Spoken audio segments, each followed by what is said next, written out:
संगम नगरी प्रयागराज में मतदान की तिथियां जैसे जैसे नजदीक आ रही हैं, वैसे वैसे सियासी पारा भी आसमान में चढ़ रहा है।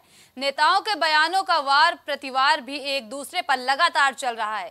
चुनावी प्रचार प्रसार के बीच भाजपा अल्पसंख्यक मोर्चा काशी क्षेत्र के मंत्री सैफुल अब्बास ने प्रयागराज का दौरा किया और भाजपा के कार्यकर्ताओं के साथ बैठक की। बैठक के बाद उन्होंने मीडिया से बातचीत करते हुए कहा कि भाजपा एक बार फिर से प्रचंड बहुमत में आ रही है और तीसरी बार नरेंद्र मोदी जी भारत के प्रधानमंत्री बनने जा रहे हैं। आने वाले 25 मई को फिर से प्रयागराज में इतिहास रचा जाएगा। वोट की तिथि का इंतजार है। जनता का निर्णय 4 जून को आएगा। प्रचंड जीत के साथ 400 के पार भारतीय जनता पार्टी की सरकार देश में बनने जा रही है।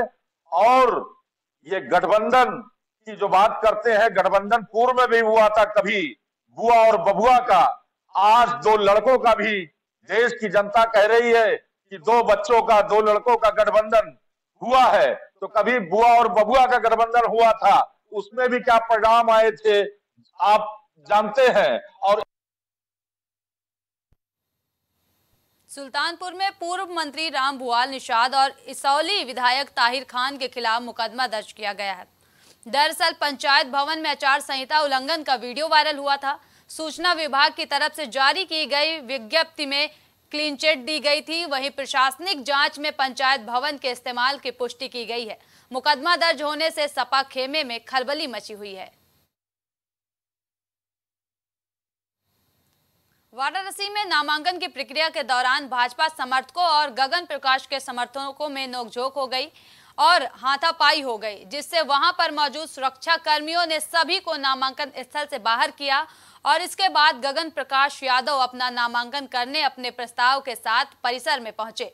वहीं गगन प्रकाश यादव ने कहा कि बनारस का बुनकर पूरी तरह बेहाल है। देश का प्रधानमंत्री नरेंद्र मोदी वाराणसी के सांसद होने के बावजूद बुनकरों के मुंह से निवाला छीन रहा है। इसे लेकर गगन प्रकाश ने कहा पदाधिकारी के ऊपर लीगल कार्रवाई होगी। वोटों से मोदी जी को जिताने का संकल्प लिया है, क्या उम्मीद करती है, कितनी टफ फाइट है यहाँ पर, किस तरीके से देखती हैं? जगह मिलेगा। देखिए, सिर्फ भारतीय जनता पार्टी ने नहीं, बल्कि वो लोग जो कह रहे हैं कि हम भारतीय जनता पार्टी को हराना चाहते हैं, उन्होंने भी भारतीय जनता पार्टी के उम्मीदवार के सामने भारतीय जनता पार्टी के एक पुराने कार्यकर्ता को प्रत्याशी बनाकर उन्होंने भी कसम खाई है कि वो भारतीय जनता पार्टी को जिताएंगे।